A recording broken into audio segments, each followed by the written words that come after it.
your people, especially not your parents.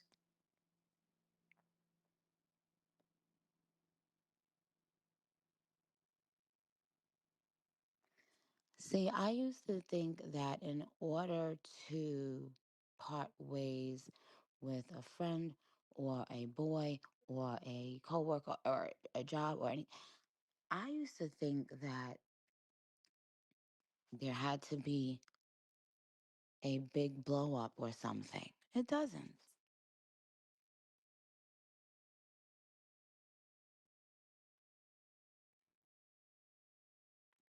Do you know that you can, in a kind, respectful way, state your boundaries clearly?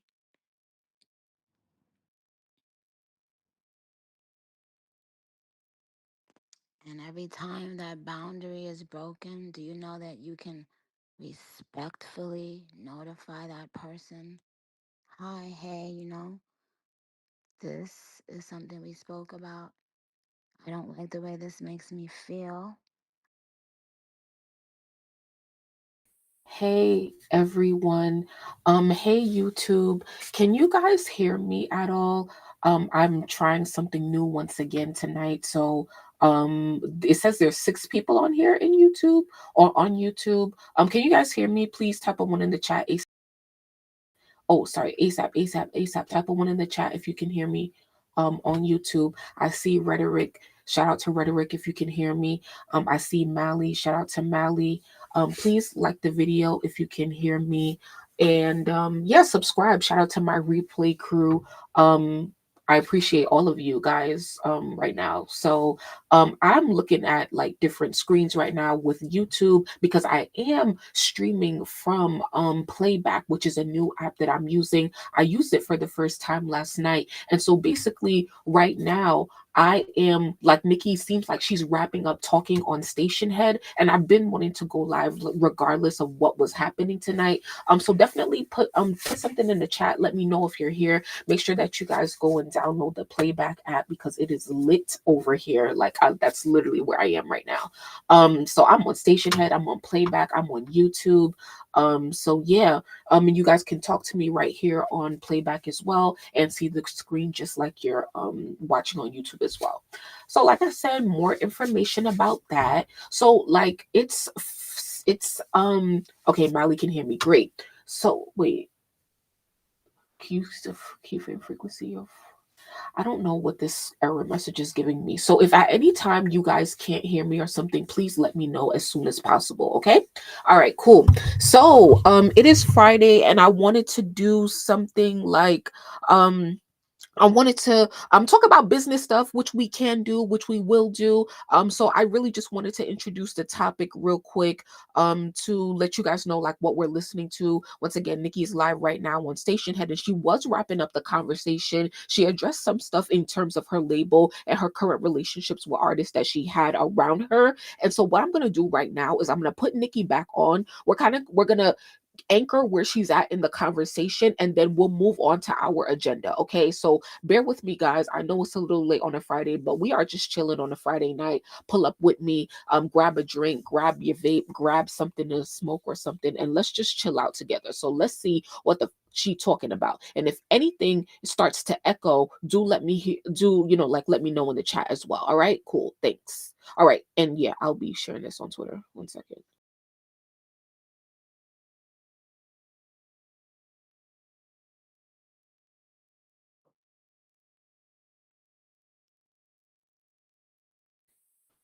Can you guys hear her? Okay. Make sure you guys can hear Nikki breathe. Can you hear her? Mrs. Dean Boss said certain spirits have to be removed before the blessings come. I believe this. Um, You can't hear? well, Okay. I'm sure in some situations, because every situation is so uniquely different. One second. I'm sure in some Oh, okay. situations, it's it's been like that. Thank you, Melly. With everyone, but with my experiences, I always still get the blessings I prayed for, whether those people have been removed or not. Sometimes, unfortunately, they've been removed a little too late, but it has never stopped my blessings. However, that's not even the point. The point is for us to trust Who's she in talking our about? discernment. Who's she talking about? So only God knows why and how he did the blessing and how, he who he wanted and why. But ultimately, for me, the point is knowing once you get to that next level and you turn around and you don't see some of those familiar faces, it's important for me to tell you not to feel sad during those moments. Because trust me, you are only human.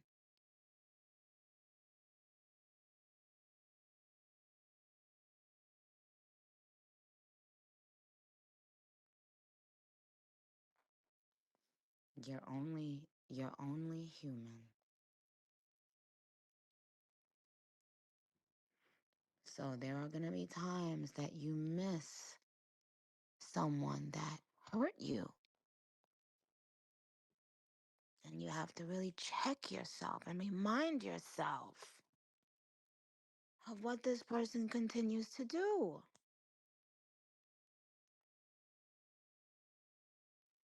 But it's because we're human.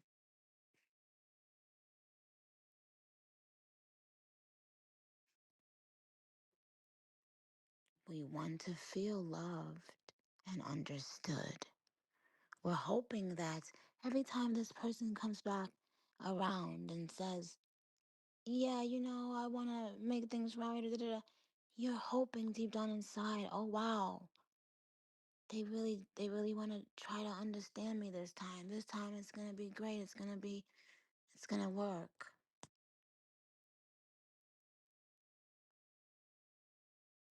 And that goes for family and friends.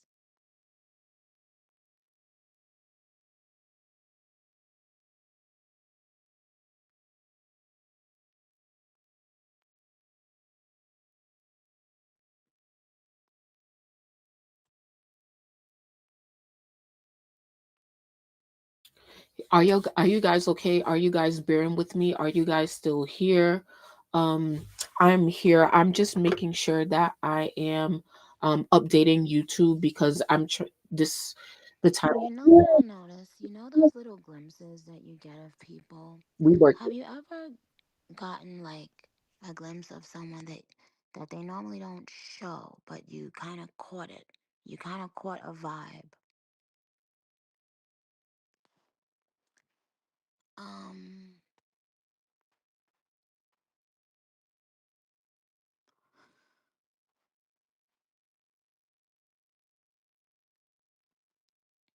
yeah. A lot of times, whether it's professional or personal relationships, I think that we normally think to ourselves, "Oh, I must have just been seeing something. Oh, you know what? I'm Bear with overthinking. me, Or guys. I'm coming. Okay. honey, Let me just. honey, honey, honey, honey, honey, honey.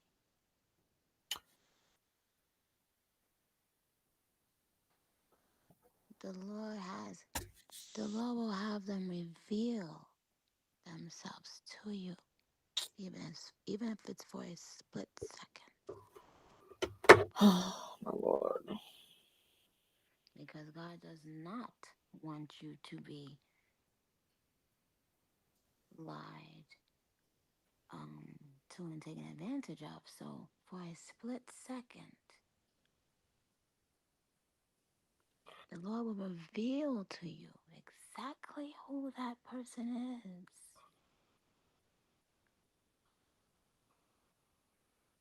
You'll see it in their face. You'll feel it in the room. Oh, you know what?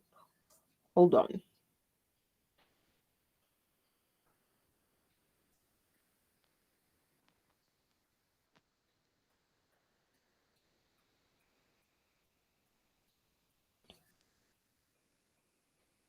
Eddie Starboy said, "Hope the Lord can reveal a Vegas upgrade for tomorrow." I'm dead. Eddie Starboy said, "Hope the Lord can reveal a Vegas upgrade for tomorrow." While we over here talking about the Lord and talking about our, the deeper meanings to life and all this stuff that we've been talking about, and he is asking for a meet and greet tomorrow in Vegas. He thought that now would have been the appropriate time to talk about his motherfucking meet and greet in Vegas, child. Oops, somebody said that's that spirit, child. Exactly. See? For that one split second, okay? Nigga showed me exactamente who he was. Okay? Okay.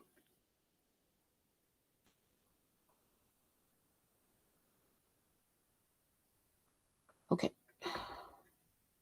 I think we are a little bit better. So, guys, if you're here right now, do me a favor and refresh YouTube. That's right, Ryan 777. Ryan said, every time I look back on a situation, no matter how terrible it may have been, it's always taught me something. Okay, guys, if you're here right now, refresh YouTube, leave and come back and let me know if the thumbnail and the title of this live has updated because like, bro, like they're like broadcasting from this other app. It like put the title that I had yesterday and the thumbnail from yesterday, and so I'm just trying to make sure that it's showing accurately what we're talking about here on the title of this shit and on the thumbnail. Okay, so I think streaming software music. Oh, okay, I think it is updated. Okay, I'm sorry about that. Well, not really. Choose how many rows appear. Okay. Cool, cool, cool. All right. So Lizzie said, "How do I do this? I don't pin message. Put user in timeout." Lizzie said, "What is Nikki talking about in summary?" So basically, Nikki has been addressing, like, uh label stuff, a couple things with artists and stuff like that that she had signed to her and whatever. So that's what she been talking about.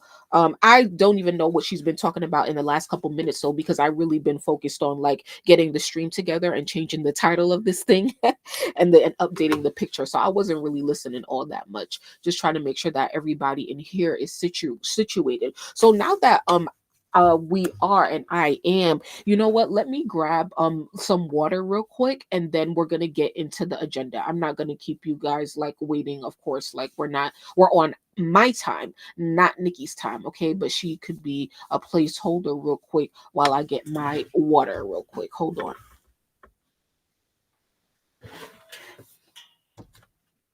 Is she talking?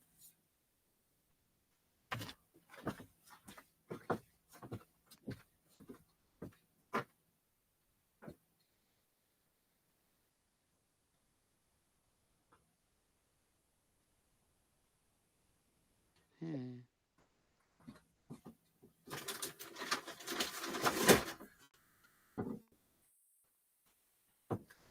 CC504 said, "My dad left when I was a toddler, and it took until I was 19 to heal enough to move on.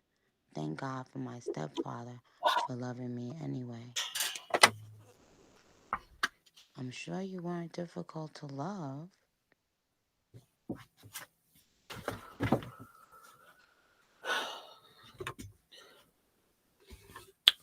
What happened to my mouse?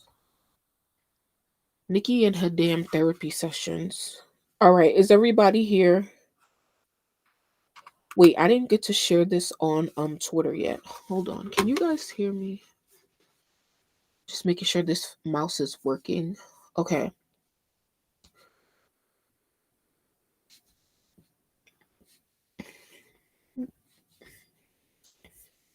Welcome, guys.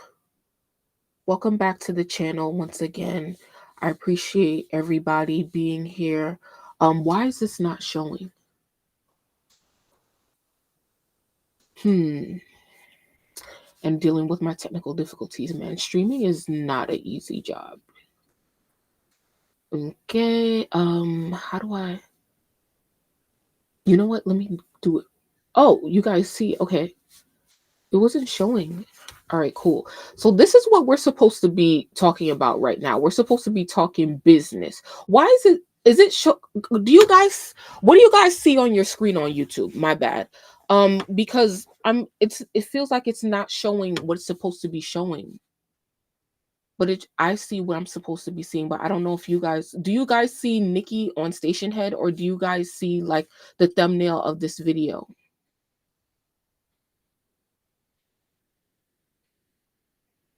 Can I refresh this? Let me I'm gonna just share my screen again. Stream to room. You should be seeing this thumbnail. Okay, cool. So good. All right. This. All right. I hope you. Okay, cool. All right, cool. I see what you guys are seeing now. All right. Thank you guys so much once again for bearing with me. This shit is really not easy for real. I mean, it kind of is, but it's not really. All right. So once again, we was listening to Nicki. I'm gonna come back to Nicki a little bit later, but I just want to get on topic right now. Whew, hold on. Off Bluetooth. Okay, so my mouse should be connected. Yo. All right, Nicki. Thanks for holding us down tonight. We really appreciate you. This girl's been saying that she was gonna get off of here. So basically, oh my god, where? The way I took like 2 pages of notes today based off of what Nicki has been talking about is diabolical. So once again, thank you so much for bearing with me. I really appreciate you guys. Let's get started on I do want to get started on a Diddy update because there's quite a lot of stuff going on with him. So let's do that allegedly, and then we're gonna get back to, and then we'll get back to Nicki, and then cool. All right, cool. So boom. um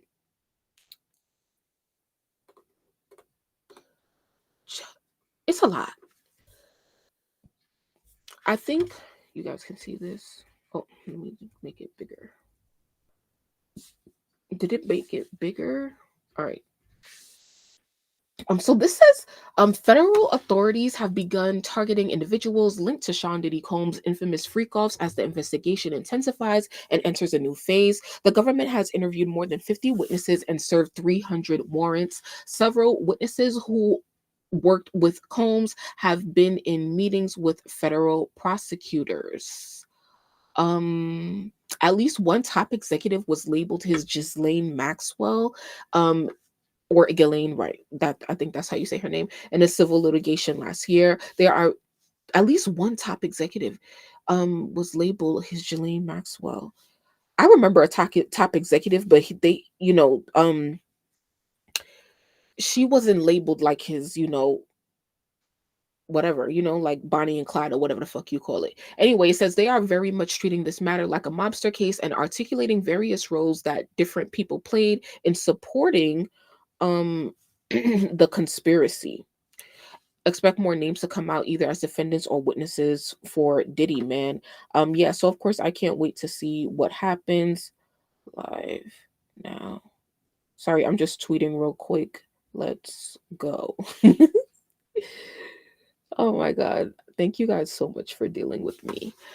Yeah, so once again, like, this is not like the most verified source or whatever. Like, it doesn't really give a source. Like, I don't know what this account is, but like, just because like headlines aren't coming out in the news doesn't mean that things aren't happening with Diddy, and that like the investigation is it's still going. I mean, not the investigation. I mean, of course the investigation, but like, like the lawyer's still working, obviously. Like, there's things, like going on and stuff like that. So yeah.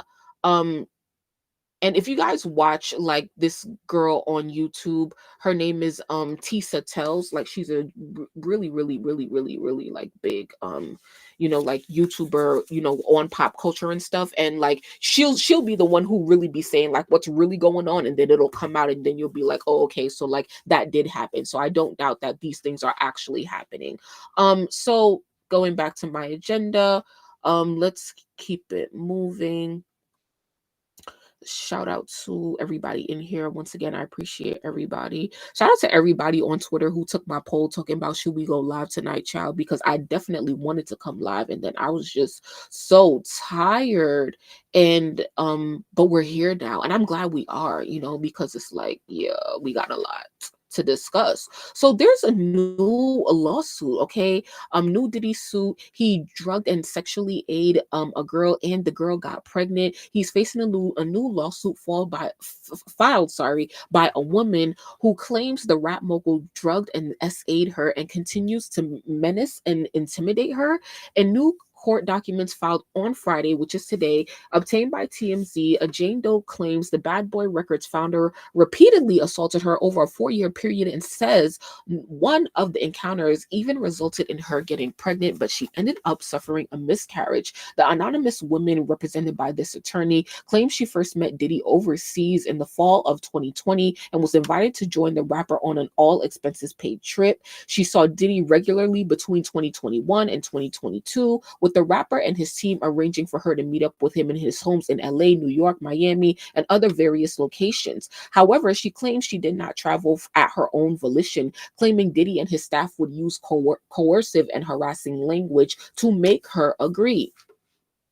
She says drivers would show up to her home to take her to Diddy, which left her feeling like she didn't have a choice in the matter. The woman alleges Diddy also used spiked alcoholic beverages as a way to force her to do his bidding, saying Diddy forced her to have sexual intercourse in April 2022 while she was at at his LA home. Now, a lot of people who are coming out to like make like accusations or whatever, they talk about ketamine, right? So it says the woman who also accuses Diddy of forcing her to take ketamine and other drugs in July 2022, which resulted in her blacking out. And I'm just wondering, like, who's like, why?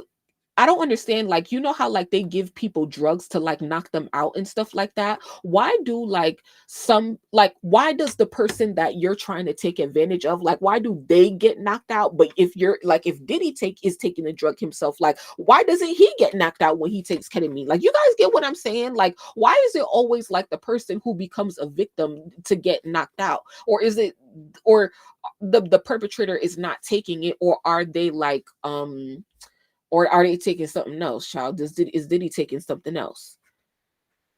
All right. Can you guys hear? Oh my God, are you guys hearing and seeing me? Guys, please update me in the chat, please. And if you're here right now, please make sure that you're liking the video. Thank you. He probably beefed fake taking it. Not fake taking it. Where's my screens right now? Like, I cannot. Okay. Okay. I literally can't. Like, this should this should not be this hard. This should not be this hard. But I'm gonna keep y'all on a full screen. All right, I think Ibiomi is here with me because he's talking or responding. So what the fuck did I just fucking do, bro? What the fuck? Yo, my computer is acting wonky, like, or is it me? Like, you're mad annoying. This cannot be serious right now. Like, why right now? Let's put YouTube here. Let's put screen 1, screen 2. Okay. All right. I think I'm good now. Okay. Abiomi says he probably be fake taking it. We're still here and can hear you. Okay, great, great, great. All right, cool. So she says she tried to get space from Diddy after the miscarriage, but Diddy would allegedly harass her with calls and texts until she agreed to see him, which this happened through July 2024. My nigga, it's fucking September. 9 minus 7 that was 2 months ago. He was still harassing her up to 2 months ago. The woman says she feared for her safety during this time, having witnessed Diddy slap and abuse other women. She also alleges he found some way to track her location and monitor her conversations. She claims that he continues to contact her to this day, attempting to control and intimidate her. The woman says she suffered trauma, financial injury, and physical injury, and is seeking an unspecified amount in charges. And Diddy has not commented since this has been reported. Okay, so this is 9/27/2024. Now, this is not all that was reported today. Okay, it's more coming. Like, is this ever gonna end? So this says new lawsuit. Let me let's come to my bookmarks um and get the other one, because there's a bigger one. Mm, Here. So this lawyer in Texas, never heard of him before today. He's repping more than 50 alleged victims of Diddy. Okay. And so a Houston-based law firm is representing more than 50 alleged victims who say they face SA and abuse from Diddy and his associates, and they're predicting the group will keep growing as the case progresses. The attorney, his name is Tony Busby. He made some serious allegations on the firm's Instagram. God dang, saying the group of men and women who came forward have gut-wrenching stories about what went down at Diddy's alleged freak-off parties. He detailed the alleged mind-boggling violations against them as debauchery and depravity extracted by powerful people. Child.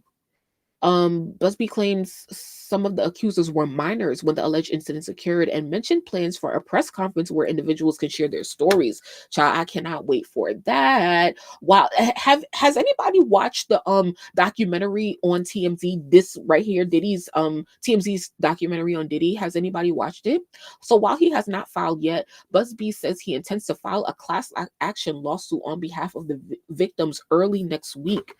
This is crazy. Over 50 people in from one lawsuit being represented by one lawyer. There's no known evidence supporting the allegations of some of the victims that were minors, nor do they have any previous lawsuits. So we shall see how this pans out. Now, what I really want to get to though is Young Miami has now been implicated for officially. So like Young Miami has been mentioned in court documents, right? Um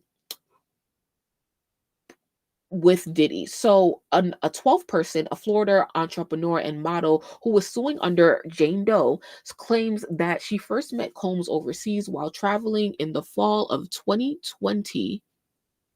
Um which led to an ongoing relationship that ended in July of this year. July of this year. Is this the same girl?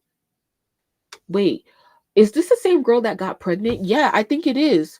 Because ketamine, right? So but then here's how Young Miami is implicated in this claim against Diddy. So the woman claims that she was forced to ingest ketamine, which caused her to black out and sporadically lose consciousness. It was after taking ketamine that the woman claimed that she discovered she was pregnant. Combs' then partner, rapper Young Miami, real name Carisha Brown Lee, allegedly harassed and pressured the woman to have an abortion.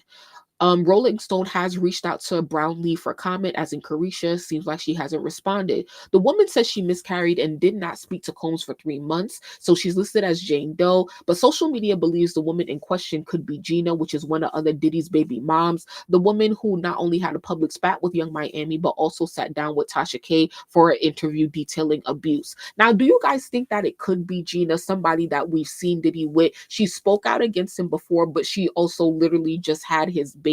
So I mean, she definitely could be a victim and a survivor, but I don't really I don't know how that would work out, because it's like, I don't know, like think about her position and the position of his other baby moms allegedly, who's probably like just living off him and getting checks and stuff like that. So it's probably like aren't you like, or I mean, I don't want to say aren't you already getting paid, but it's like, you know, you're probably already getting like support for your child or whatever. But hey, I mean, I guess you're entitled to other damages and stuff like that as well. But anyway, Young Miami, you know, could be well, I don't know if she could really be charged for anything, but she definitely need to go in and have some conversations about this matter. Let's go to blog topics.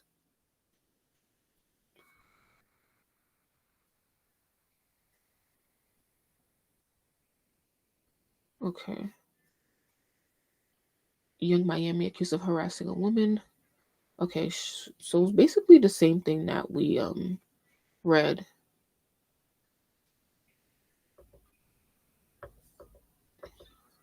Hmm. Anyway, one more thing on Diddy I saw today. Did y'all see this?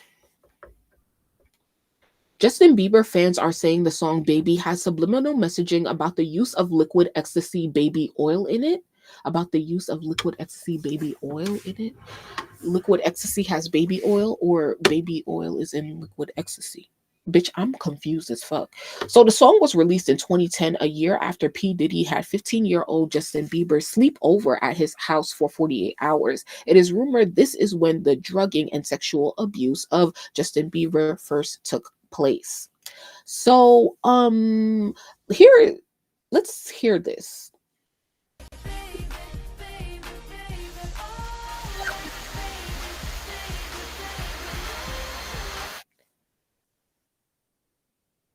Do you think he's saying baby oil or baby O?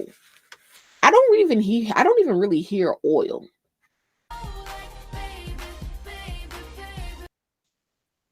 But I don't, child, the conspiracy of it all. Who knows, child? We'll never know. We'll never find out. Okay. I hope everybody's doing well though, and that you guys are following along, and that you guys can see everything that's going on, see and hear me well. I'm gonna do like a quick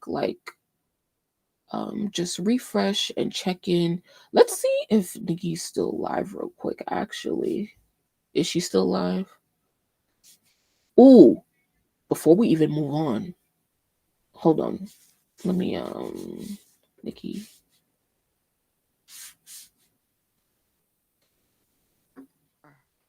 She's still talking? Public customer service.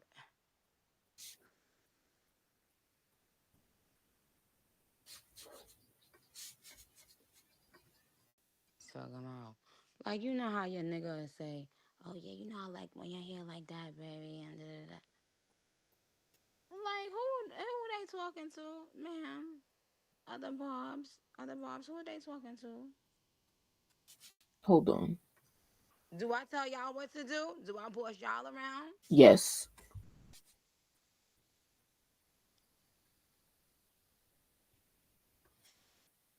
Okay.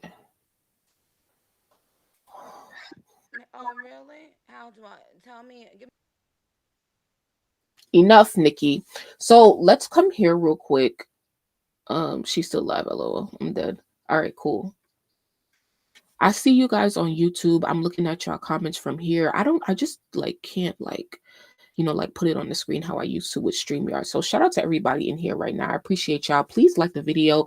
It says we got 12 people watching, 6 likes. So can we get to 10 likes? Yay. All right. So I wanted to show you guys this before we wrap up the Diddy segment, because Lawyer for Workers is always a good source of legal analysis when it comes to any case. And like, you know, I just want to really hear and see what he has to say about this stuff. So let's hear what he has to say, get some understanding, and then we'll move on. All right.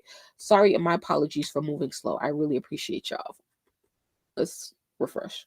To read. It's about Diddy. If you don't want to read it all, I'll give you the summary. What this all means is OMFG DIDDY. Tony Busby, one of the nation's best lawyers. And what he does is he takes cases for free. You don't pay him, he'll take your case and then he's going to go out and investigate it and try to win it for big money. How's he been doing? I think this man has made billions of dollars at this point. I know he's made hundreds of millions. He might be. So, Lawyer for Workers is talking about the lawyer that I showed you guys that's filing the lawsuit on behalf of those 50 victims of Diddy in Houston. Okay, so he telling y'all, how to do that. Into the bees. And here's what he's saying. He's saying that he represents 50 victims of the freak offs. And here's where it gets scary hours for Team Diddy. He's saying that it includes minors. He's saying that we expect a group of people seeking justice to grow. He's saying he expects other individuals will be implicated. He's saying there's going to be a press conference next week. He's saying it's up and it's stuck on P. Diddy. If this man Diddy ever even looked at you funny, you can call Tony Busby. Shit, call me. We'll call Tony Busby together. This is very scary because lawyers like Mr. Busby make their money by spending lots of money investigating and uncovering facts and information about powerful individuals like P. Diddy. And so now this guy's on your ass with 50, some minors, and maybe more on the way. It's up and it's stuck. This is a lot to read. It's about Diddy. If you don't want to read it all, I'll give you the summary. Child, over 50 people for one lawsuit. I don't know, man. Diddy might be really done. He might be paying people for the rest of his life. Like, for real, how many victims can you really have? Like, so anyway, you love a good lawyer breakdown. So once again, we're gonna get into some business talk with Nicki, a couple other stuff going on in the music business right now, female rap and shit. So yeah, thank you guys so much for coming through. It's Friday night, so I hope everybody is chilling right now. And just an update on what we talked about last night. I told you guys, or I showed you guys, how Glorilla was mad that Rod Wave is dropping on the same day, October 11th, that she dropping, right? So she was going off on the blogs or whatever, not really going off, but like she just said her little one too. And she was trying to make it seem like it was static. It was real energy. But then they was really posted up in the studio right after that last night. Now, do I think they was in the studio last night? Not really, but they've been in the studio before because they've actually interacted with each other on social media before, like last year or in 2022 or something like that. So I'm like, Glorilla, why are you trying to make it seem like it's static with Rod Wave and y'all cool or whatever? So they probably they dropping on the same day, so they might have collaborations on each other's projects and stuff like that. So just wanted to show an update on that. Real quick, since tonight's conversation is in the spirit of the music business. Last night I introduced you guys to APG Artists Publishing Group or something like that. APG, when we talked about Atlantic and Julie Greenwald and how she was resigning and she was basically like shouting out all of the other subsidiaries of Atlantic and the different companies, and we're going to get into a little more Atlantic tea a little bit later. But one of their artists, Lay Banks, who is actually signed to APG, you may have seen her like going viral for her, like, I don't know, Jersey Club type stuff and whatever. But she tweeted, "Being signed sucks. Don't fall for the effing illusion. Independence is in." So she tweeted this today at 7:34 a.m. So she is over there on Atlantic side, APG. Y'all know what's going on with Atlantic. I'm sure that and like it came out a couple of weeks ago that Atlantic had dropped like 50 artists or something like that. So who knows if she was one of those 50 artists, although maybe I don't think so, because she's had like songs here and there go viral on TikTok and stuff. So her music is definitely moving a little bit, at least. She's not like one of the main female rappers that's really talked about like that. But I do kind of wonder, like, this is Lay Banks, if you guys don't know what she looks like.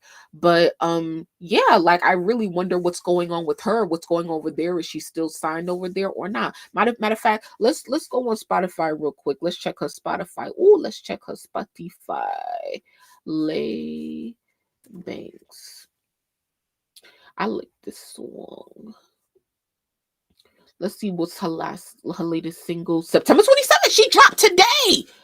D4M Sloan under exclusive license to AWOL. So she not on Atlantic anymore. She got an exclusive license with AWOL. AWOL is like an independent like distributor or something like that. There, I would say like a little bit more like high class or whatever, like industry. Like you definitely have a little bit of a name like she does or whatever. You might have been in the major label system, but you trying to go a little bit the more of an independent route. That's exactly what that company is given. So it kind of makes sense, but interesting how she's not on Atlantic. So maybe she's one of the 50 artists that they dropped. Interesting. I think she really salty. He dropping on the same day. I think so too, child. Cause he gonna outstream her. Rod Wave is gonna outstream Glorilla easily. You know, he been doing this. You know, so yeah. Anyway, so yeah, this is Lay Banks, a little Atlantic tea. That's a little appetizer before we really get into it. Okay. Now I wonder how long we've been live. So okay, let's go to my let's just go to my let's come back here. Go to my bookmarks on Twitter. Fuck. I just made the screen mad big. Okay. Let's go to my bookmarks and type in Lourdiz. So, Nicki's artist Lourdiz, right? So last night we were here and we talked about Lourdiz. We talked about her song. What's it called again? Cute, right? It came out last night. Let's actually go back to Spotify and look up Lourdiz. Have you guys listened to the song? We listened to it. We were live last night on midnight on Station Head. We listened to the song and reacted together. But what everybody was really trying to see was like if this was gonna say heavy on it right here because you know she's supposed to be signed to Nicki. So that's what we're gonna get into now because Nicki was just kind of addressing that on Station Head, and a lot of people were confused. I'm sorry, a lot of people were confused, being that Nicki's label is not anywhere on her music. However, before we get there, just to highlight her performance right now, Lourdiz has been charting on the iTunes charts in the pop category. So her single Cute has reached a new peak of US iTunes, entering the top 50 for the first time ever at number 44. This is one of the, updates that came out today. I don't know if this is the latest because I'm not really following like that. So this is Lourdiz' first ever solo single to reach the top 50 and her second ever song to reach the top 50 of US iTunes. So the Barbs are definitely buying and supporting and stuff like that. And they definitely might kick in their support a little bit more now that Nicki has kind of clarified the kind of like just the current status of like their relationship and of her her record label or whatever. So I be shady. He about to outsell the fuck out of her. Yeah, facts. I'm this is not gonna work if I can't be shady. All right, so I'm about to be shady. Let me take a bite of food, child, because I ain't been eating like that, child. I don't know what's wrong with me, but I need some kombucha. Well, I had some kombucha earlier today, but it's about to be done. Anyway, I'm sorry. So, we was just listening to Nicki on Station Head. This is my notes, as you guys always see. This is like the whole agenda right here. I mean, it's a fucking mess, right? But like this whole first page, so wait, that's 2 pages of what Nicki just said tonight, all right? Am I gonna get through all of that? I don't even know what I said. Okay, I don't even know what I wrote. And she's still talking, right? So who knows what she's saying?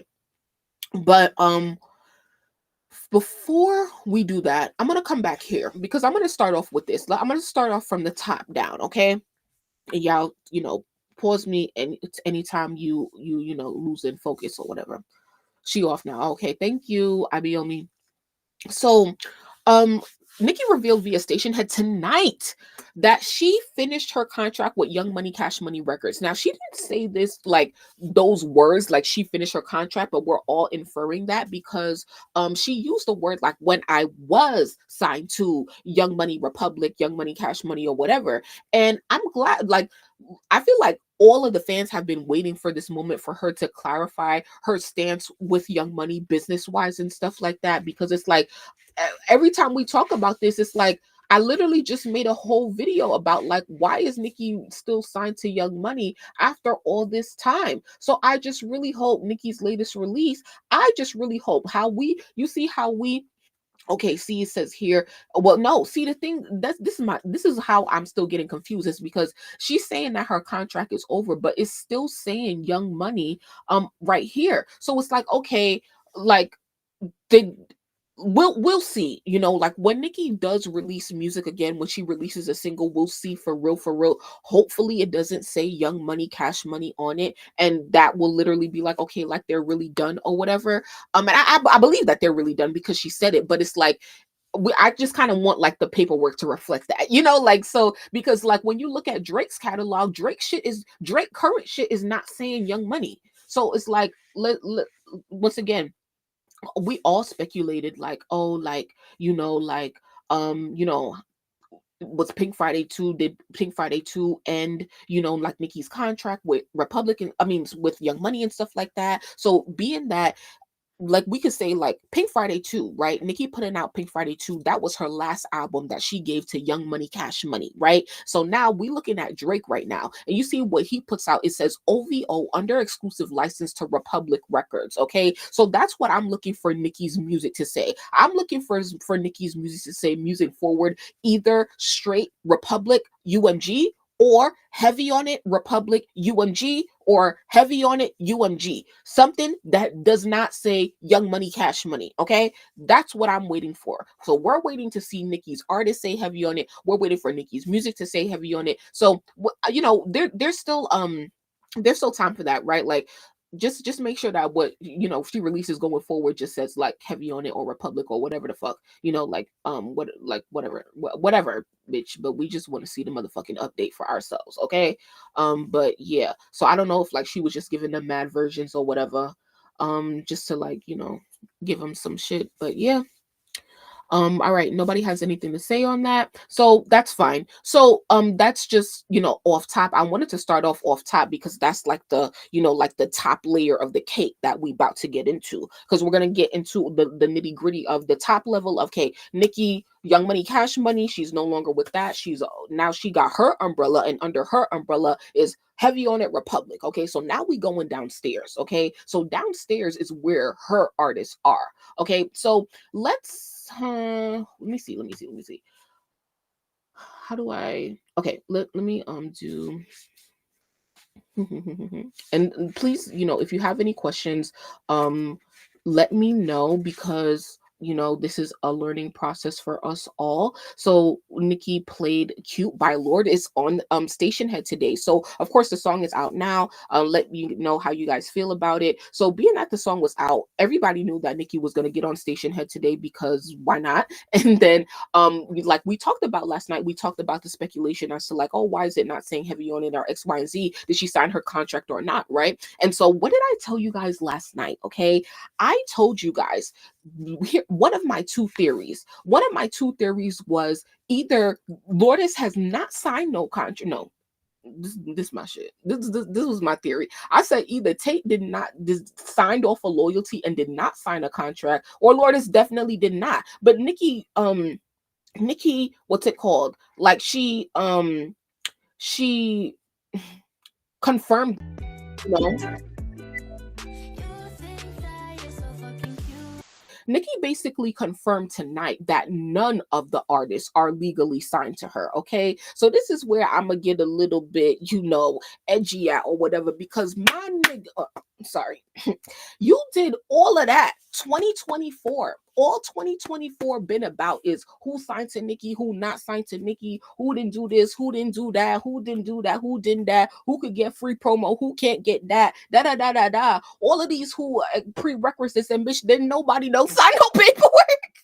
Nobody signed no paperwork, but we being picky as to who we give attention to and who we give what and what and what. And I'm just like, you gotta be like, it's not the worst thing in the world, because I've always been to the point where like, yo, like, I'm gonna give Nicki time. I'm gonna give Nicki time because, starting a label and launching others' careers is truly not easy, and it truly does take time, for real, for real. But it's just like the fact that like we've made such a big deal this year about who is doing this and who's doing this and who get what and who don't get. It's like you would have thought that like shit would have been at least a little more developed, but it's understandable because now it makes sense as to why nothing is moving. Nobody really dropping music, for real, for real. And yeah, like I ain't even get to that. There's a lot of shit that I want to say. So let me come over here to my notes real quick. So as the whole point about this is that Nicki did play Lourdiz song today on Station Head, and then like just how like earlier this week we talked about like, oh, like do you believe Nicki when she says she not shading Beyonce or whatever. It's like even though she played the song, it's like do I really feel like it's really all good between them or whatever. But as I said last night, Nicki was gonna address this today because the fact that Lourdiz song dropped today and there was no sort of like Nicki didn't promo it, she still hasn't promo it, she hasn't shared it or whatever, and I don't think she is, and I'm not mad about that because like clearly like there's really no paperwork in place or whatever. So like people are still like Nicki is still under the impression that Lourdiz and Tate at least want to move forward with signing with her, and Nicki actually like said to Tate, which is like, girl, like who was there, child, listening to Nicki live?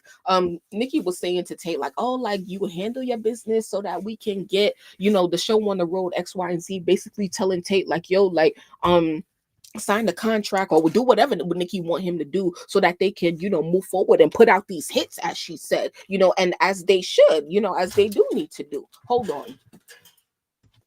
So yeah, oh, sorry. So it seems like things are okay between Nicki and Lourdiz, for real, for real. As always, when it comes to these things, my thing is that we always gonna only get like Nicki's perspective or whatever, because that is the only perspective. And so I was a little concerned when she started talking, because it's like like these other artists, they're not gonna, like Lourdiz is not gonna really come out and say nothing, for real, right? So let's come over here to my notes. I'm gonna see if I can make it a little bigger, and don't be trying to read what the fuck I be saying, because bitch, it's a whole lot of motherfucking typos in here, because I literally have to like write every single thing that Nicki is saying as she's saying it, and it's just not hard. So she says, have you ever, so I want you guys to listen to this, because now in the stories that in the riddles that Nicki was talking about last night, I mean tonight, of course she did not really mention anybody, but I feel like she was talking about Lourdiz potentially, and just like her relationship to other younger artists that she is trying to work with. So let's go through it. So she says,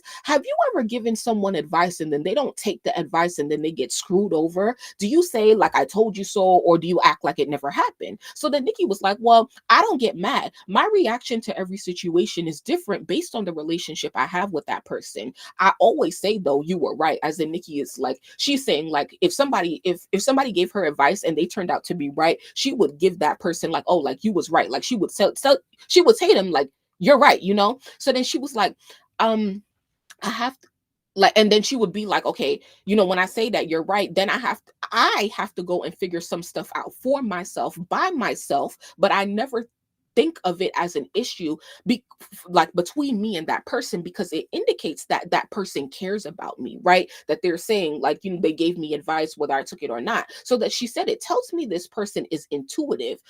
She says you want to have those kinds of people around you, because the next time they give you advice, I don't know if she finished that sentence. She said they rather fail a million times than to take advice or to do what you were saying, something about that. So then she starts to talk about like social media, and how like these days with social media, artists are kind of lazy, right? Like they're not as hungry as they used to be. So she says social media started what, saying the apology. Oh, so yeah, she said that, but I guess she moved on. She said like, so she said, I love that social media started saying the apology should be just as loud as the disrespect. So a lot of people, like, I don't know who like coined that phrase, but I know like when we think about like Nicki going through the hate train and stuff like that, like we used to say like everybody who disrespected Nicki, like if you disrespected her, if you went against her and you want to apologize, your apology should be as loud as the disrespect, So I don't know if that's the thing that Barb started, or if it was just like a a societal thing that we all kind of started, because it's just true. Like if you disrespect somebody in public, then you want to apologize in public because that's where the damage was done, right?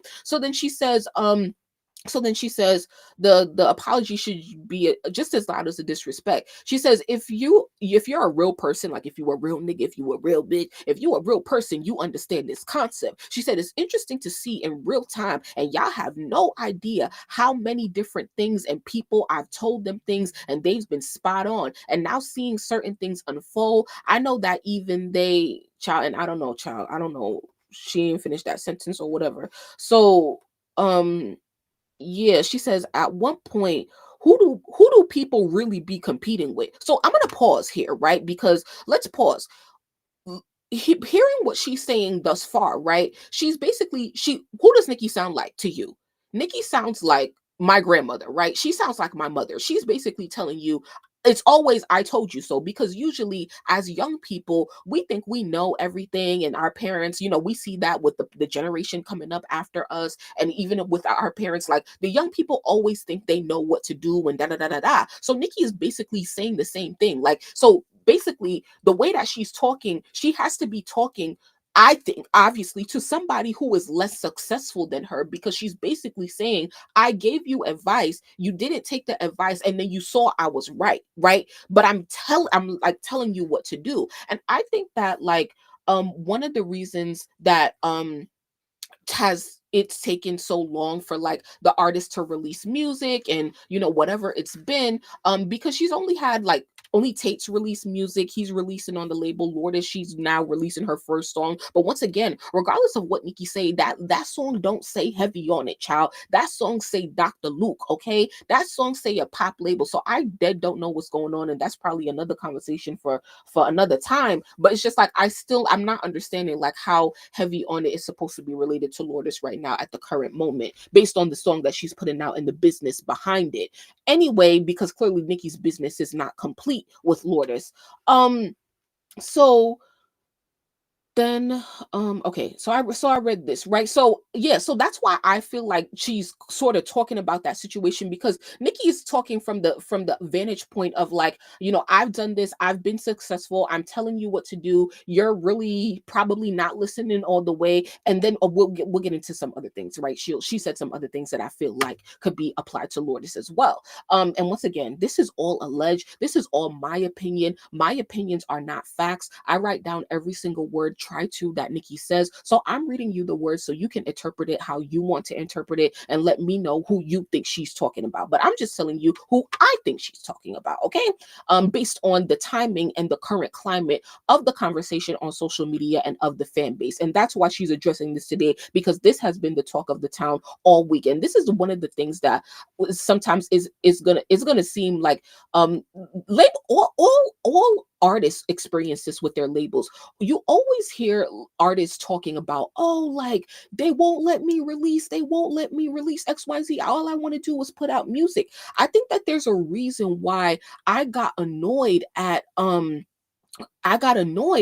Lourdiz, because she kept on previewing this song. It seemed like for 3 fucking months, and we're all annoyed at like how much artists these days preview music, because it's fucking annoying, like before it even comes out, we have to hear it so many fucking times. So it's like so fucking annoying. And then she didn't have a date for the longest, for real, about when she was gonna release it. So it's like there's the plan that's of the unknown. And I feel like the artists and Nicki be going through the same thing, where it's like the artists, they want to drop, they want to put out music, but they can't do it all the way, because and like Nicki talking about which like the label is currently going through and hasn't been through yet. She's talking fuck, I kind of forgot like my train of thought, but the point was that like fuck, the business just hasn't gotten there yet. And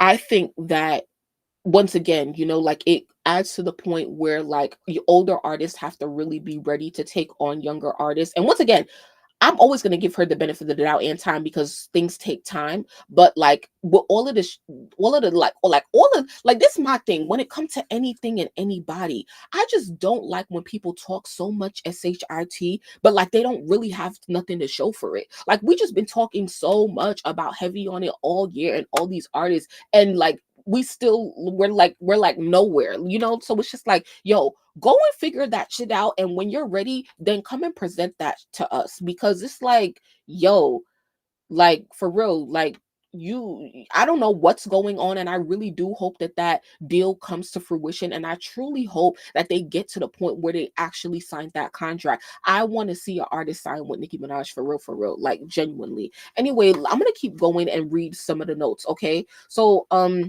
she said, so here's the thing. She says, at what point, like who do people really be competing with? Right. So she now you this is when, let me just keep going. She says, if you are competing with someone that you'll never be able to win against, this is how she talks to the other female rappers, right? She's talking down to them. You cannot compete with me, which is true, right? So she says, if you are competing with someone that you'll never be able to win against, do you think that that classifies as insanity or something else? I'm fucking dead, because who is she talking about? She said, do you think that classifies as insanity or something else? I said, Nicki, you got to stop. You gotta stop. So let me see if I can make this a little bigger. No? Okay. So insanity. So I'm like, who trying to compete with Nicki? Like who's trying to compete with Nicki? You know, like is it the heavy on it artist? Like is it Lourdiz? Like who is it giving? Like who? So that she said, so now she kind of moves on, right? And she moves on from like what I feel like, just listen. Okay, so she says, people who have 30 different businesses, they spend everything trying to do things that they clearly were not put on this earth to do. So think of like celebrities, right? Like think of celebrities like the Kardashians. They have had every business you could possibly have. They've invested so much money into things because they're just trying to find something that'll stick, right? Kim has found her KKW Beauty, her empire right there. Kylie Cosmetics, her shit was whatever. So Nicki's just basically saying like, look at people who like they start so many businesses because they just trying to stick onto any and everything, but they're not really focusing on what they really good at. Okay, so think about that as I continue to read this paragraph. So she said, people who have 30 different businesses spend everything trying to do things that they clearly were not put on earth to do. She said, at what point should you have a conversation with that person? She said, I know. And here's now like where my notes was getting jumbled because she wasn't finishing her sentence, and then I started walking away. I had to do shit. So then she says, I know a bunch of writers. And that's when, bitch, I ran back to the computer and started typing, because like when she said, I know a bunch of writers down here, she said, I know a bunch of writers down here. And why that you know speaks to me is because Lourdiz is a writer, right? Lourdiz started out as a songwriter, right? And so I'm like, okay, she talking about Lourdiz. So then she says a lot of writers down here. Then, you know, I don't know, that train of thought just goes anywhere. So she says, is it being a good friend to tell someone, hey, that's just not your thing? Have you ever looked into something else? Or do you think you shouldn't say that?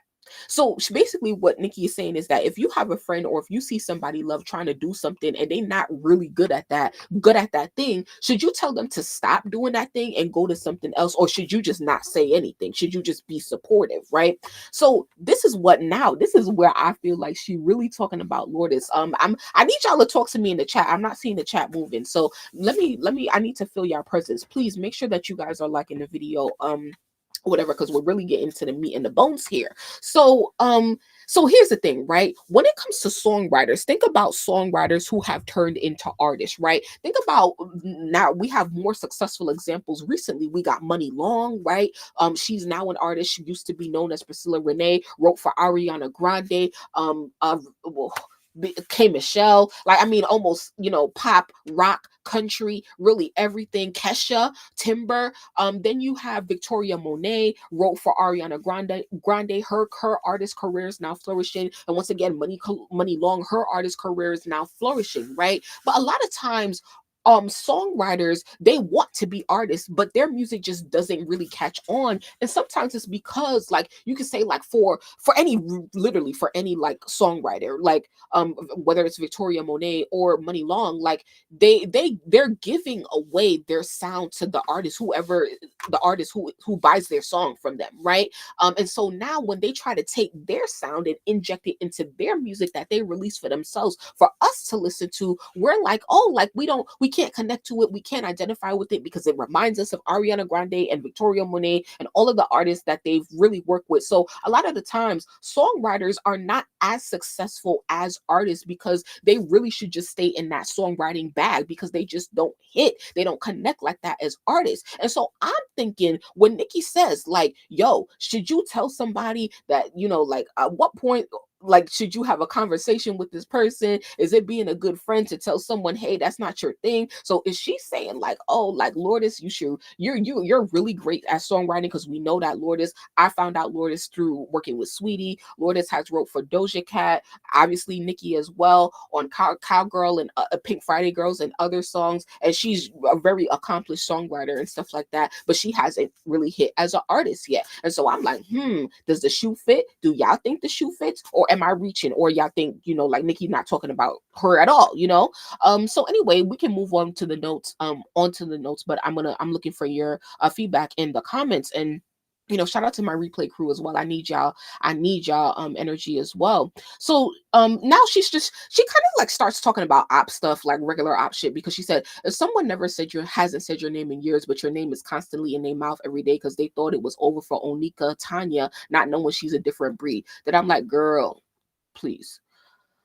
She said, I found out a couple things and it's all starting to make sense now, y'all. I would imagine seeing me and the Barbs continue to soar and win and be happy and joyful, grateful, peaceful. I'd imagine it's pretty difficult for people to digest. So I don't know, is she talking about Roc Nation? Is she talking about Atlantic? A lot of talk about Atlantic going under, firing people, not having no money. Who knows these days? So she says, everything they said has been debunked. At this point, I don't know who Nicki is talking about. It could be Roc Nation. It could be Atlantic. Don't know. So she says, shout out to the people who know it's over and they're beginning to have to deal with that reality. So I think that she's talking to music executives once again who are losing their jobs, and it's sinking in whether they have to face some karma because they were a part of trying to take Nicki down or whatever the fuck, like their fucking situation is, bitch. I don't fucking know. So then she's like, you reap what you sow. So that's why I tell people all the time, be careful what you do and to who you do it to, because there'll be times that you had the what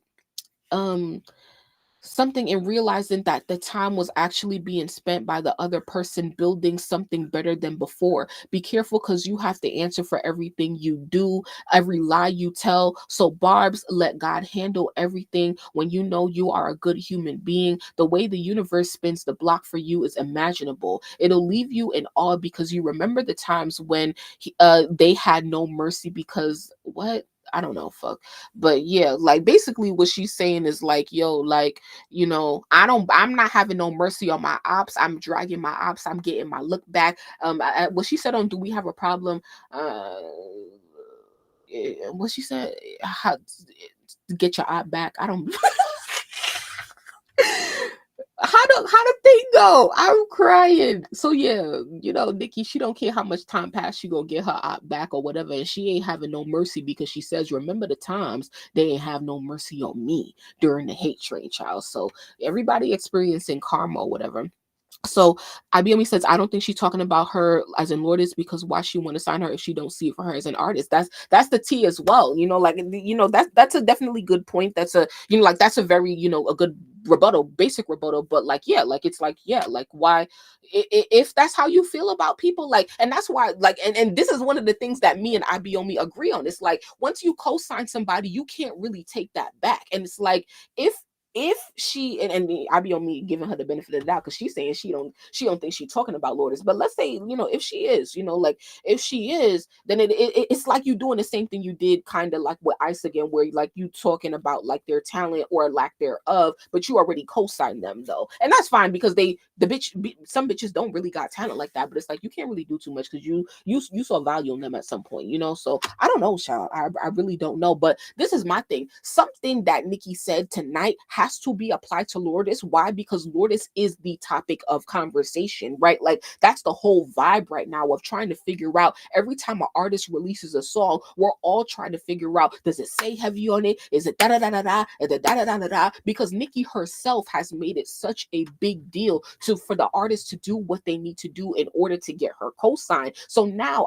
that's why I feel like something she said tonight has to apply to Lourdiz, because if it didn't, like she wouldn't be addressing it. Like she really wouldn't be addressing it, because she started off the conversation talking about when she was really she was really ready to spill some tea and get into some things. She started off the conversation saying like, oh, so yeah, y'all, like, so I've been on tour, for the past couple of months. So what's been going on? Da, da, da, da, da. Like, girl, what you mean? What's been going on? You've been on the internet or every day. Like, you tweet every day. What you mean? What's been going on? You know damn well what the Barbs is talking about right now. Because people in the comments talking about Beyonce said you were robot X, Y, and Z. So you really want to get into some things?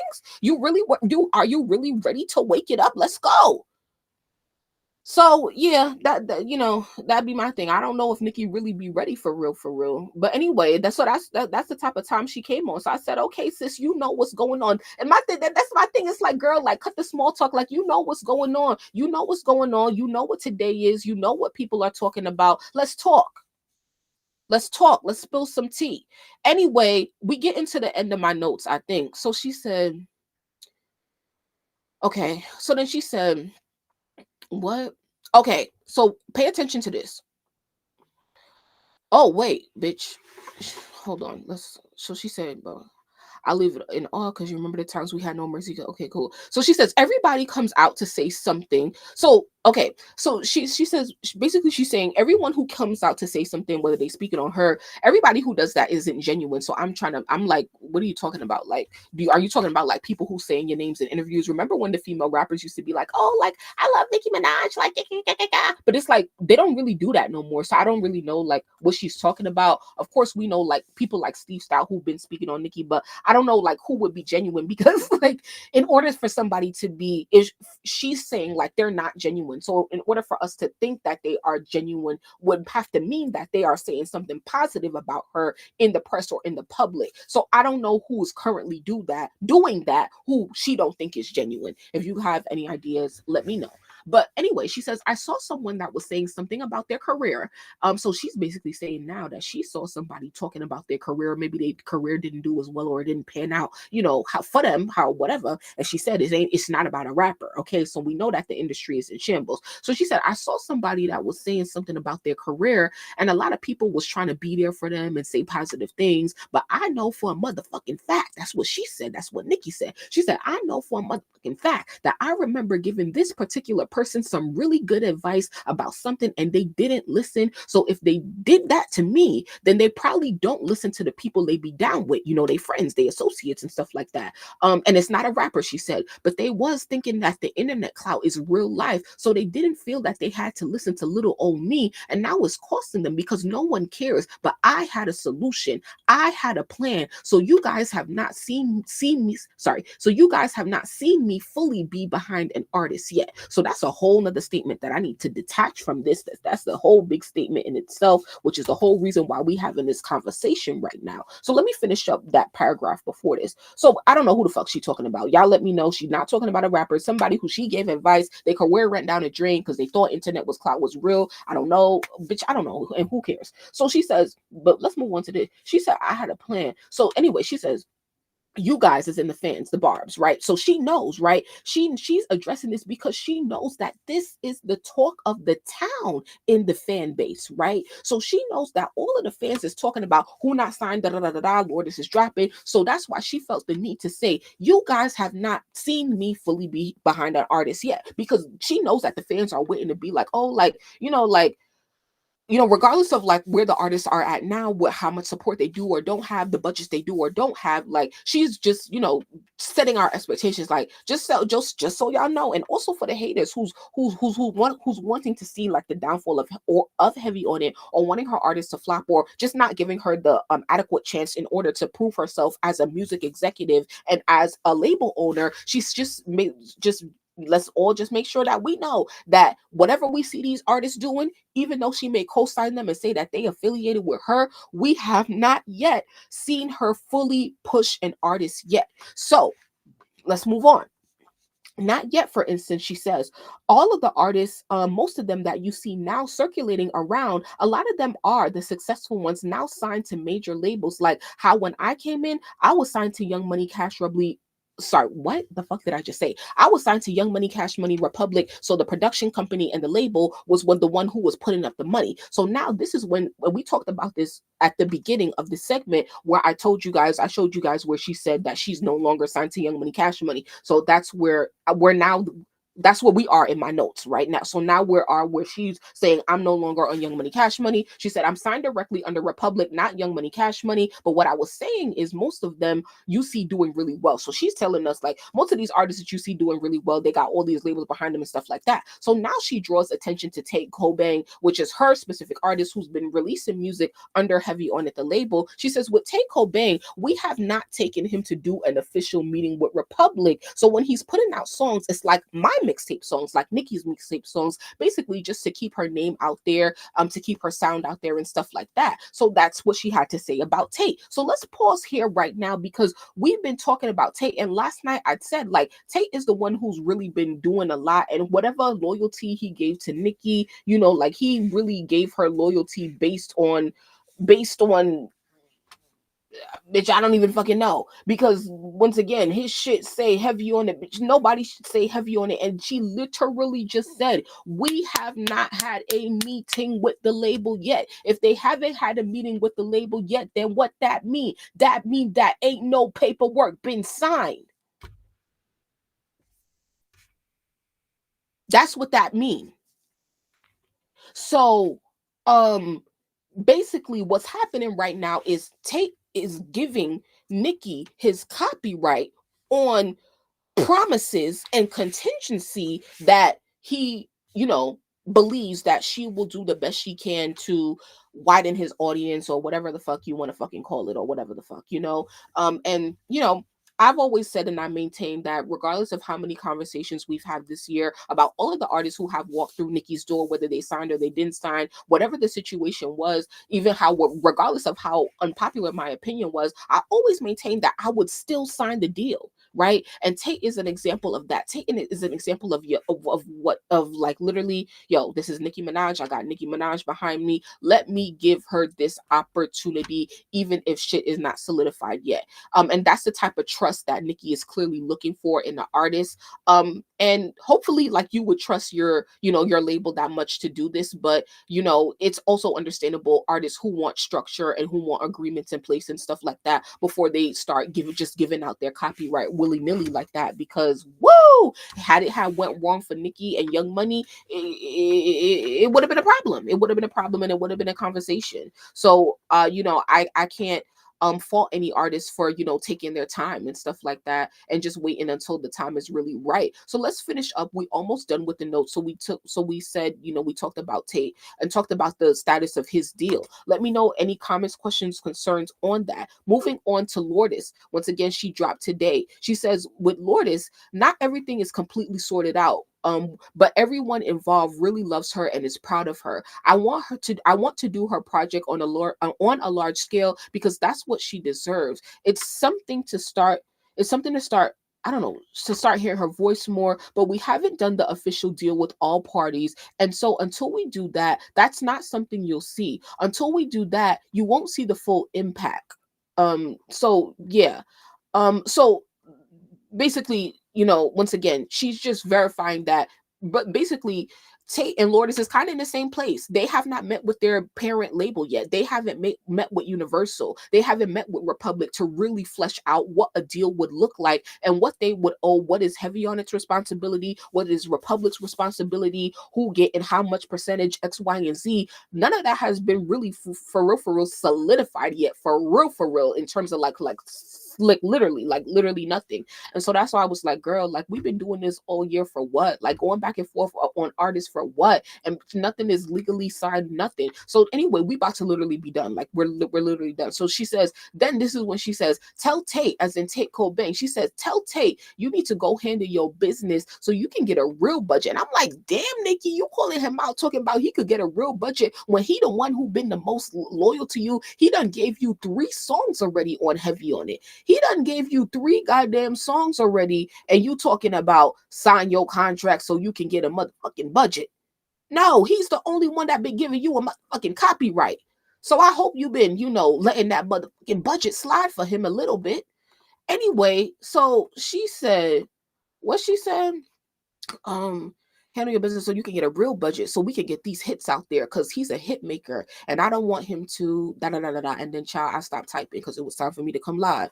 Then she said because of social media people are less hungry. Then I was like, why would she say that right after talking about her artists? Because when you say social media has made people less hungry after you started talking about your artists, it kind of made me feel like in some ways you talking about your artists. So anyway, she says, because of social media, people are less hungry as an artist. They're not as motivated. Instagram and the music business are 2 different things. So now she starts talking about girls, like she starts talking about like women, like female rappers or whatever. That's what it sounded like to me. So then she says, shame on anyone.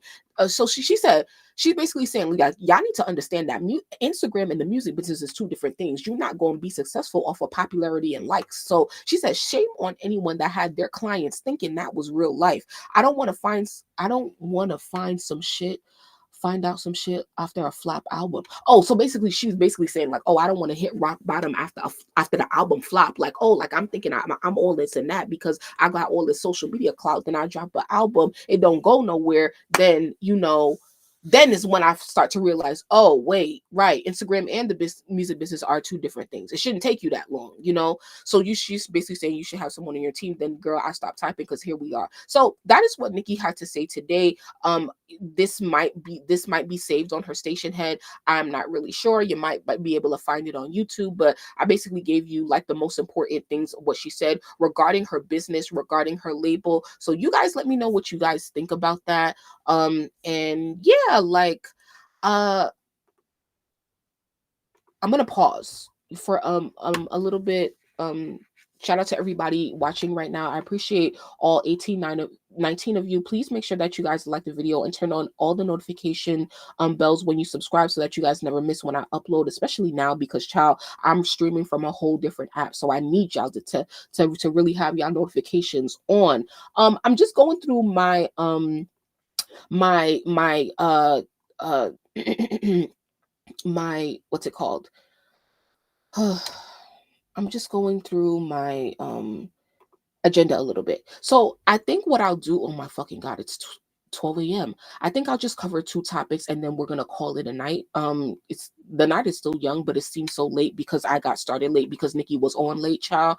But I do want to cover at least 2 more things. I didn't get to all of the business talk that I wanted to do tonight, but we'll do that, like tomorrow. We'll talk more about TikTok, BET, and Atlantic. We'll do that tomorrow. But just 2 like quick topics and then we'll get out of here. So, let me know that you guys are here, so that I'm not talking to the wall. So moving on, after that, let me make sure. Hold on, let me make sure.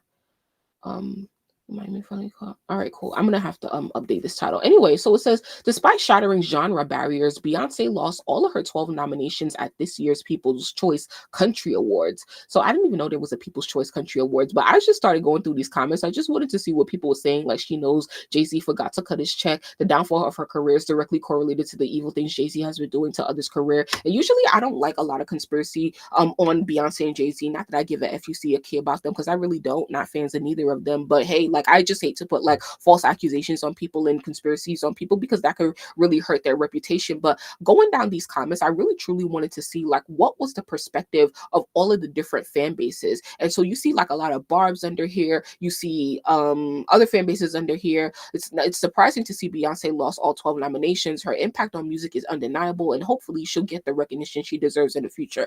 I don't know who this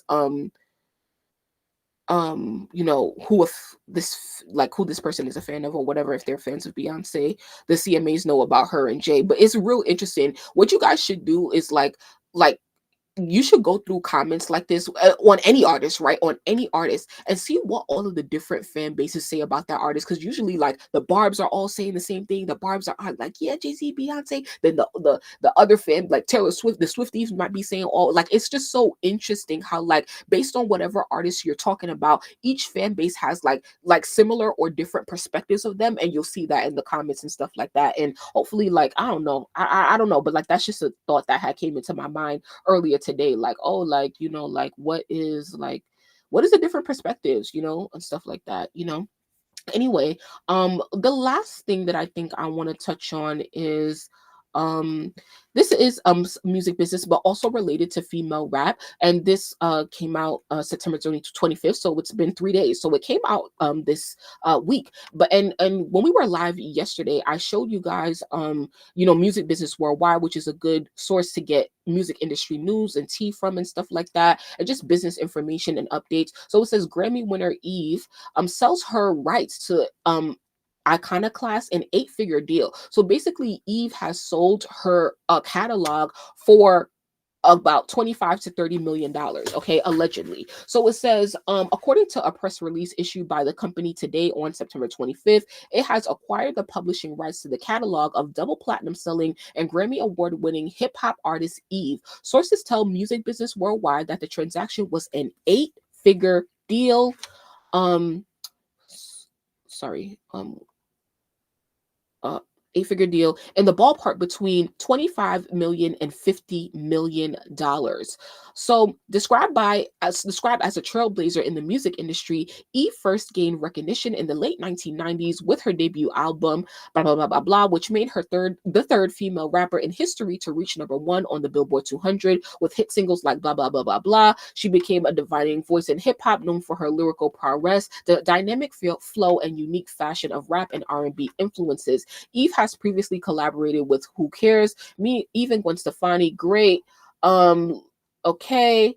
Um, so this person basically who owns this company that bought Eve's catalog is a veteran music executive and was previously CEO at Irving Azov's iconic artist group. So y'all know Irving Azoff because he used to manage Nicki, currently manages Cardi, Travis Scott, and other big artists and stuff like that. And he's also a big touring executive, Ticketmaster, Live Nation, and stuff like that. So somebody who used to work for him basically founded a new company and bought other artist catalogs like Eve. So you can imagine that somebody who worked for Irving Azoff is extremely smart and knowledgeable and knows how to like get money and investors and like is working with millions, like tens of millions of dollars, hundreds of millions of dollars, right?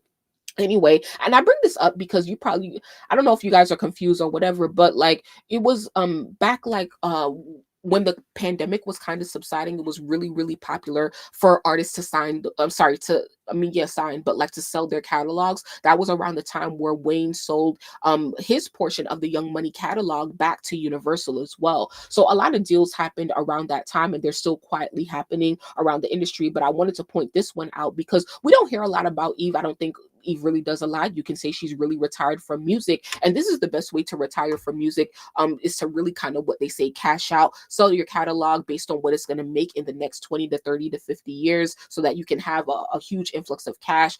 Eve said that her husband is not a billionaire, but hey, she's probably up a good 30 to 50 million right now, and who knows if she'll ever own her music again. But yeah, that's what a lot of these artists is doing nowadays. They trying to survive a recession too. Okay, so this company was founded in late 2021, right? That's around the time they was buying a whole lot of catalogs, and at the time they purchased Robertson's music.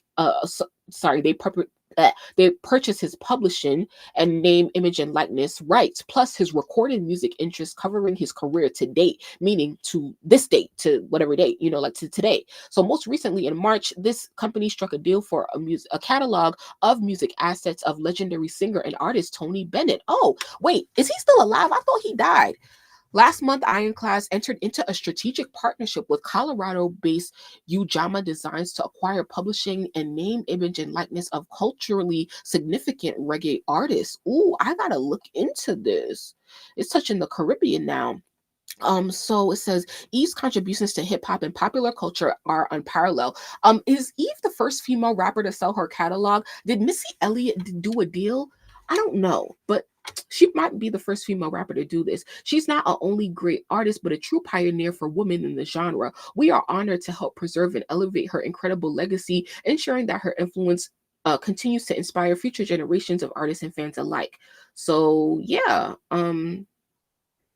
basically it's just telling you like this company, they also bought the producer royalties of composer, songwriter, and producer Giorgio Moroder. We don't know who that is, but so it says in May in 2023 the firm acquired the music publishing catalog of Beyonce and MIA collaborator Switch. Okay, so basically a Switch, which is a producer writer who worked with Beyonce, they bought his catalog, so they might own some shares in Beyonce's music and stuff like that of what that producer owed. So basically, ooh, wait, hold on. In July 2022, veteran music executive and producer Irv Gotti, the founder of rap label Murder Inc., sold a stake in his master recordings to Ironclad in a deal worth $300 million. So yeah, you see like all of the hip hop veterans and stuff like that. The executives, they selling their shit. The artists, they selling their shit. So interesting. And we gonna, now that we, having more business shit, we just gonna, like kind of keep up with whatever, whatever, I see it come out. All right. So I'm gonna go through the comments a little bit, and okay, nobody has anything to say.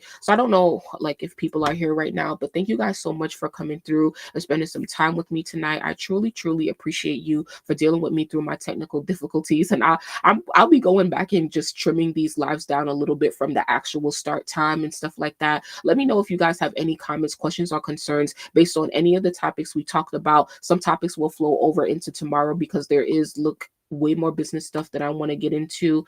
And yeah, not a lot, because one thing that I want to do in this transition, when we, transition into more like business type content, is I don't want to overwhelm you. So I'm not going to do a whole lot of business stuff, but maybe like 2 to 3, up to 3 things weekly that I find, or not weekly, but who knows, child, like every 2 weeks or something. Like, we'll get into like a rhythm and a flow and stuff like that. But yeah, it is 12:12 on the East Coast. It is Saturday now. So Nicki has a show today, I believe. What y'all doing this weekend? Should I come back live tomorrow? Oh, Nicki been tweeting. Hold on. Who are you telling? Being a mom, child. Here she go quoting Rihanna. Rihanna said, "Being a boy mom is an Olympic sport." Here her son trying to climb out of the playpen or whatever. Nicki said, "Child, who you telling? I've literally had to learn 3 new sports. 3 new sports. Help." Handsome self. Papa Bear flattened 3 playpens before we gave up on it. They have superhuman strength and brains, and we'll find a way around any and everything. So, it is September 28th now. Papa Bear's birthday is in 48 hours from now. I believe Papa Bear's birthday is September 30th. Okay, so let's actually go onto Nicki's profile. Let's look at the upcoming dates. So okay, so after today, which is tomorrow, it's tomorrow. So today is Las Vegas. Then she has a break for a couple of days, and then she's going to Kansas City. So she's actually going to be off on Papa Bear's birthday, but she's going to have to work the day after that in Kansas City. So probably after Vegas, they'll go back to um LA, have his birthday, and probably get back on tour, or who knows, child. But yeah, that's like what Nicki's dealing with in the next couple of days. So shout out to Papa Bear, happy birthday to him. Nicki still tweeting. She said Pink Friday 2 album was directly to Republic as well. Child, she know I'm talking, bitch. Let's go and check up on it. That's how Beyonce sound, right? Oh boy, you looking like you like what you see. Won't you come over and check up on it? I'm annoying as fuck. Pink Friday 2, child. Wasn't we just here? Yes, it says Republic, but why it say Young Money? Can somebody please take a screenshot of this? You know what? Let me do it. Okay, let's do it. Let's respond to Nicki. We're gonna respond to Nicki together, and we're gonna ask a question because we want to know. We're genuinely interested and curious, and we're curious about the business, and we're trying to get answers. So we're gonna show her. I don't know if you guys see what I'm doing here, but basically I'm cropping this screenshot that I just took of where it says Republic Records, and then I'm gonna highlight uh here and draw a box. No. Because I'm gonna tweet this and I'm gonna say, hey, let's go to Nicki real quick. We're gonna say, quote, oh, you know what? Let me read the whole tweet before I start writing a response. She said, they gave me an option to keep Young Money on it. Oh, yo, this is why reading is fundamental. I'm crying. If you're fucking here with me, I'm fucking crying because I was about to ask her, why does it still say Young Money? And she literally said it in the next sentence, bitch. That's why you should fucking read. See, that's why I stopped myself before I start tweeting, bitch. Go read, okay? So Pink Friday 2, the album, was directly through Republic as well. They gave me an option to keep Young Money on just the credits of the project. I chose to keep it for this one, but Pink Friday 2 was directly through Republic Records. This is all, like, this is literally all I've ever wanted. All I ever wanted was for Nicki to clarify what her label situation actually is. It's been how many mother effing years I've been waiting for this? Like, oh my God, like, this is all, yo, like, this is the tea I be wanting. My God. Anyway, thank you, Nicki. Finally, fuck, shit. All right, so now we gonna come back. I think this deserves another conversation, you know, like more business stuff, you know, like now that Nicki's on Young Money, off of Young Money, now what? Heavy on it. See, so now if somebody could go and pull up, shout out to every, like I say saying shout out to y'all because I can't believe that y'all really deal with me. But if somebody could go pull up Replay Crew, whoever, bitch, everybody, I want everybody to go listen to Nicki features back in like 2021, 2022. When was the last time that Nicki said Young Money? Let me see something. Young Money. Okay, so that's Dip came out when 2018. Oh yeah, that's so long ago. I need to see around like, yeah, I wouldn't see like 2019, 2020, 2021, 2022 features around there. When did Nicki stop saying Young Money and start saying Heavy on it? She really started saying Heavy on it like with Ice Spice on the Princess Diana remix and stuff like that. And then she said Heavy on it, but y'all get what I'm saying. All right, so what we really could do, like, why am I asking you this? And shout out to anybody who thinks on a deeper. I may ask like surface level questions, but I'm asking you for a reason, right? I'm asking you, Nicki has clarified that she is not no longer signed to Young Money, right? All right, cool. So that probably means, bitch, let's go back to Spotify, bitch. Oh, shout out to everybody who really be with me because, bitch, who else is breaking it down like me? That's what the fuck I be asking, ho. That's why the bitches don't like me. They keep coming back, bitch, because don't nobody break it down. And I don't even say I know everything, but who gonna sit here with you and guide your thinking through this? Anyway, let me go to, I'm looking for Beam Me Up Scotty. Beam me up, Scotty. My what my wine be too dirty. Okay, because this was re-released in 2021. This was the next project that Nicki released after Queen, and it says Republic Records. It doesn't say Young Money. Fuck. So was Queen Young Money's last album? So Young Money not getting paid from Beam Me Up, Scotty? Let's go to Queen. What did it say? Young Money, Cash Money. All right. Now let's go to Megatron. Let's go to Megatron because Megatron was a single that came after the album Young Money, Cash Money. All right. So she still gave them Megatron, Young Money, Cash Money. Let's go to Yikes. Yikes. I mean, because Yikes was 2020, right? Let's go to Yikes.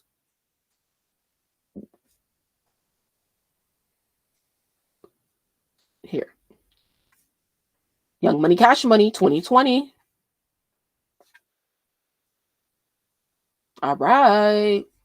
Let's go to D-Wop. Do we have a problem? Young Money, Republic. So it's around this time where a shift starts to happen clearly into who, you know, the label and what's getting credited.